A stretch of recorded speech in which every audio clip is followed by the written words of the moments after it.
देख रहे हैं प्रदेश का नंबर 1 चैनल एबीपी न्यूज।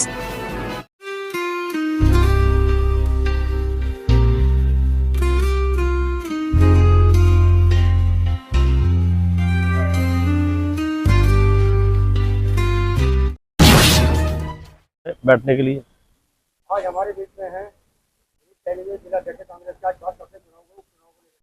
उपचुनाव में जो आपका गठबंधन प्रत्याशी है वो दूसरे नंबर पर आया है और जो पहले नंबर पर भारी बहुमत है। क्या कारण रहा है?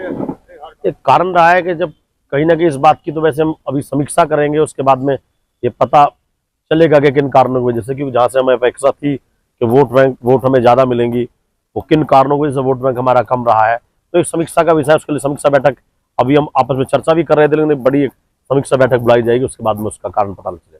ये भी आया कि 11,000 वोट थे हाँ, लाइन पर क्षेत्र के, क्योंकि पहले 4,85,86,000 के आसपास का पहला जो वोटर थे वो उतने थे, उसमें 11,000 वोटर की कटौती हुई और कई सारे और पहलू रहे हैं। एक पहलू सिर्फ यही नहीं कह सकते, और भी कई पहलू रहे हैं कि और भी कैंडिडेट थे जिन्होंने हमें वोट का नुकसान रहा। उसकी बारे में हम समीक्षा लोग कर रहे हैं और अभी समीक्षा बैठक बुलाई जाएगी, तो उसके पश्चात हम आपको बताएंगे इन कारणों की वजह से हमें हार का सामना करना पड़ा, लेकिन इस चीज़ को हम स्वीकार करते हैं, इतना ही मैं कहूँगा। ये है कि बहुत उम्मीदें थी गाजियाबाद की जनता को गठबंधन प्रत्याशी से, गठबंधन से, लेकिन फिर भी वो हार गए। क्या कारण रहा? कारण मैंने आपको बताया कि इसमें बहुत सारे कारण हैं, एक कारण इसमें नहीं है। वो लाइन पात क्षेत्र की जनता का वोट कम करना रहा हो, चाहे कैला भट्टा क्षेत्र का रहा हो या कुछ और एरिया का रहा हो, तो ये एक समीक्षा का विषय इसलिए कि सब जगह से चीज़ों को इकट्ठा करना, किन कारणों की वजह से ये रहा है, क्या अपेक्षा हमारी थी, जिन अपेक्षाओं पे हम लोग वहाँ खड़े नहीं उतर पाए, तो वो एक बड़ा कारण है जिसके लिए हम 2-3 बातों को जवाब दें।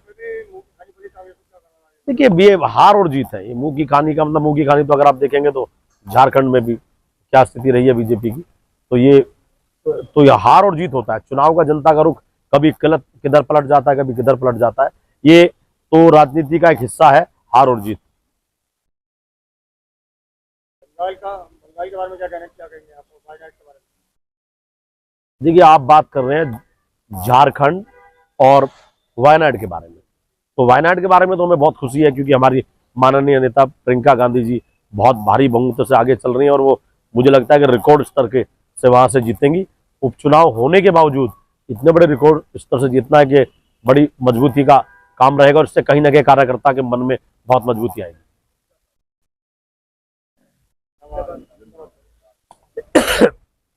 जैसा कि आप पूछ रहे थे, प्रियंका गांधी जी हमारी बड़ी नेता है और वो जहां से भी लड़ती है तो स्थिति बिल्कुल क्लियर कट होती, लेकिन वायनाड के उपचुनाव होने के बाद ये एक बहुत मजबूती और कार्यकर्ता के अंदर पूरे देश भर में एक बहुत उत्साह उसमें आया है, क्योंकि कार्यकर्ता के हमें पता है कि उनकी आवाज पार्लियामेंट में पूरे देश को सुनने के लिए मिलेगी और वायनाड को वो डिनोट नहीं करेंगी, वो पूरे देश के कार्यकर्ताओं को, देश की परेशानियों को वो पार्लियामेंट में रखने का काम करेंगी। तो इससे बहुत प्रियंका गांधी जी के वहां से जीतने से बहुत मजबूती कांग्रेस पार्टी को पूरे देश में मिलेगी।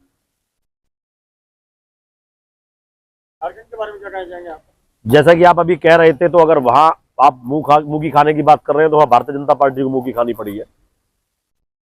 51-52 सीटों पर लगभग हम आगे चल रहे हैं, मतलब लगभग जीत उन पर सुनिश्चित है, 56 सीटों पर लगभग। और अभी जैसे हाल ही में बता रहे हैं हमारे वरिष्ठ नेता है राजाराम भारती जी के 58 सीटों पर भी, क्योंकि अंदर बैठकर समाचार देख रहे थे, 58 सीटों पर हम लोग 86 सीटें हैं और हम 58 सीटों पर वहां आगे चल रहे हैं।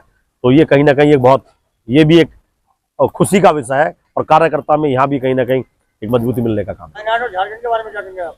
देखिए, वायनाड के बारे में मैं इतना कहूंगा कि प्रियंका गांधी जी बहुत बड़े मार्जिन से आगे चल रही हैं और ये बहुत खुशी का विषय पूरे देश में कांग्रेस कार्यकर्ताओं के लिए है कि वो पार्लियामेंट के अंदर सिर्फ कांग्रेस की आवाज नहीं, पूरे देश की, गरीब की, पिछड़े की, अगड़े की, सबकी आवाज उठाने का काम करेंगी। तो बहुत मजबूती पूरे कांग्रेस कार्यकर्ताओं को मिल रही है और इसी के साथ साथ मैं ये भी कहूंगा कि ये एक वो आवाज होगी जो गरीब की, मजबूर की और अगड़े की, पिछड़े की सबकी आवाज वो करेगी। प्रियंका गांधी जिंदाबाद, प्रियंका गांधी जिंदाबाद, प्रियंका गांधी जिंदाबाद, कांग्रेस पार्टी राहुल गांधी जिंदाबाद।